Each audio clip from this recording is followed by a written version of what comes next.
को powered by Vimal. Vimal बोलो जुबा केसरी. बघा, घमंडी लोकांच्या बद्दलचं प्रतिक्रिया देणं मला काही आवडणार नाही. आणि आपण पाहिलं असेल की पुण्याचं उदाहरण आपल्याला पाहिलं की दंगेकर कोण अशी चेष्टा करणारी भाजप पाहिली आणि जनतेने मग दंगेकर कोण आहे हे सांगितलं. आडनावावरून त्यांच्या आडनावाची टिंगल करणं हे मस्तावल्या राजकारणाची भाषा आहे. मला वाटतं की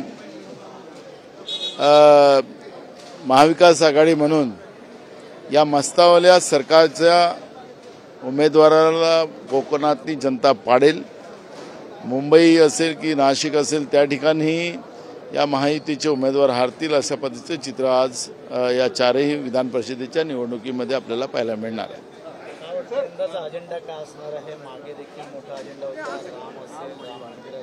कुठल्या ही तर एक बघा की महाराष्ट्र हा बेरोजगारांचा महाराष्ट्र निर्माण करण्याचं काम 2014 ते 2024 पर्यंत आपण पाहिलेलं आहे. ग्रॅज्युएट पोस्ट ग्रॅज्युएट पोरं बेरोजगार आहेत. आता महाराष्ट्रामध्ये पोलिसांची भरती केली चालू, तर ते तिथंही अवस्था काय चाललेली आहे मी त्याचा उल्लेख आता केला. मी स्वतः राज्याचे उपमुख्यमंत्री फडणवीस आणि राज्याच्या मुख्य सचिवाशी बोललो. त्यांना सांगितलं की तरुण पोरं मुली राहायला जागा नाही, गरिबांची मुलं बसस्टँडवर आहेत, तुमच्या रेल्वे स्टेशनवर झोपतात आहेत, ते तिथं जातात आहेत, त्यांना राहायची तरी व्यवस्था करा. राज्यावर तुम्ही रोज कर्ज लादतात आहात. 2.5 लाख कोटीच्या वर कर्ज या महाराष्ट्रावर लादलं आणि कर्ज घेण्याची परंपरा चालूच आहे आणि त्याच्यामध्ये मोठ्या प्रमाणात भ्रष्टाचार. पण तरुणांचा अपमान करण्याचा अधिकार तुम्हाला नाही. तातडीनं त्यांच्यासाठी व्यवस्था करा. अशा पद्धतीची भूमिका आम्ही मांडली. सांगाय तात्पर्य याला अजेंडा काय की राज्यामध्ये बेरोजगारी, महागाई, शेतकऱ्यांच्या आत्महत्या, शेतकऱ्यांवर होणारा अन्याय, शेतकऱ्यांचं छत्रपती शिवाजी महाराजांच्या नावाने जी कर्जमाफी केली होती फडणवीस सरकारने ती अजूनपर्यंत झाली नाही. जे 50,000 प्रोत्साहनाचे द्यायचे ते अजून शेतकऱ्याला दिले नाही. ग्रॅज्युएट पोस्ट ग्रॅज्युएट मुलं मुलीसुद्धा आज शेतीमध्ये काम करतात आहेत आणि त्याच्यामुळे सरकारच्या या अन्यायी व्यवस्थेच्या विरोधात आज मोठ्या प्रमाणात लोकांमध्ये आणि महाविकास आघाडीच्या उमेदवारांना लोकसभेच्या मोठ्या प्रमाणात राज्यामध्ये निवडून लोकांनी दिलेला आहे. जनतेमध्ये महायुतीच्या बद्दल भाजप प्रणित सरकारच्या विरोधात जनतेमध्ये मोठा राग आहे आणि त्याचा चित्र आपण महाराष्ट्रात पाहिला. हा शाहू फुले आंबेडकरांचा महाराष्ट्र आहे, छत्रपती शिवाजी महाराजांचा महाराष्ट्र आहे.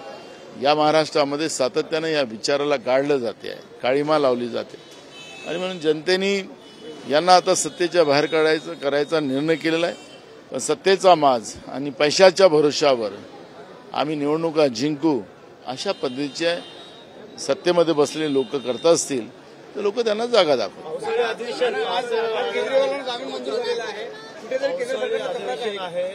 बिलकुल आहे आणि कोर्टाने दिलेल्या निर्णयाचं काँग्रेस पक्षाच्या वतीनं आम्ही स्वागत करतो. भयानक आहे. महाराष्ट्रामध्ये या अधिवेशनामध्ये आम्ही जे काही मुद्दे उपस्थित करणार आहोत या सरकारचं हे भ्रष्टाचारात बडबडलेलं कसं आहे.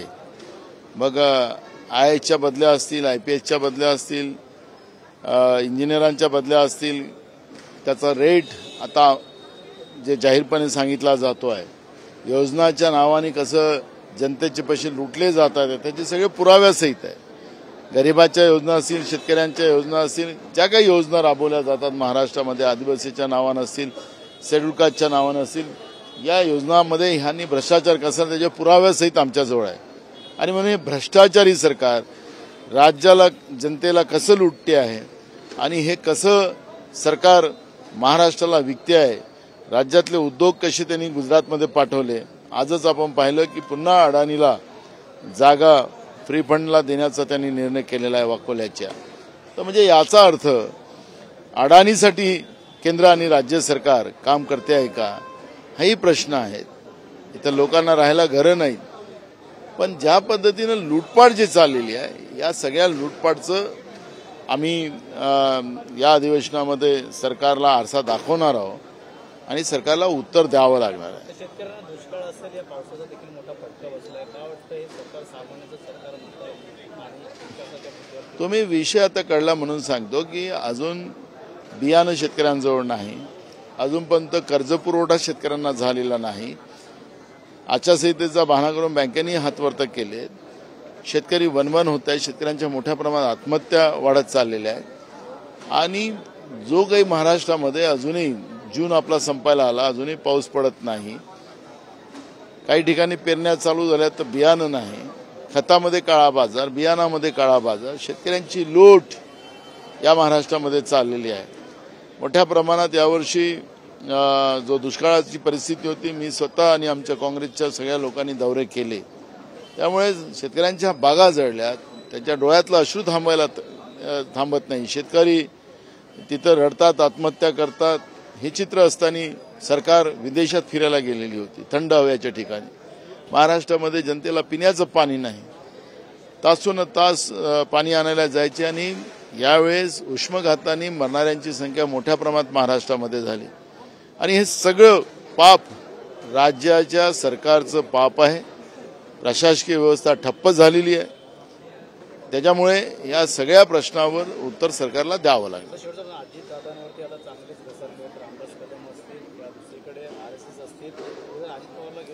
बघा, माहितीमध्ये महाभारत आहे, त्यामुळे मला त्यांच्यावर फार चर्चा करावी असं मला वाटत नाही.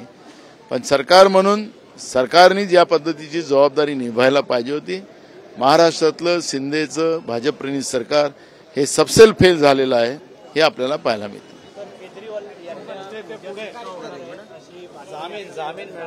मी सांगितलं की न्यायालयाच्या या निर्णयाचं आम्ही स्वागत करतो. को पावर्ड बाय विमल. विमल बोलो जुबा केसरी.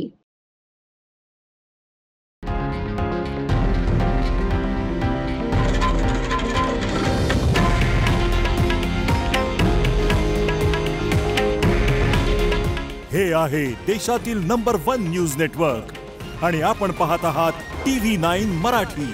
काळजी तुमची, हित महाराष्ट्राचं.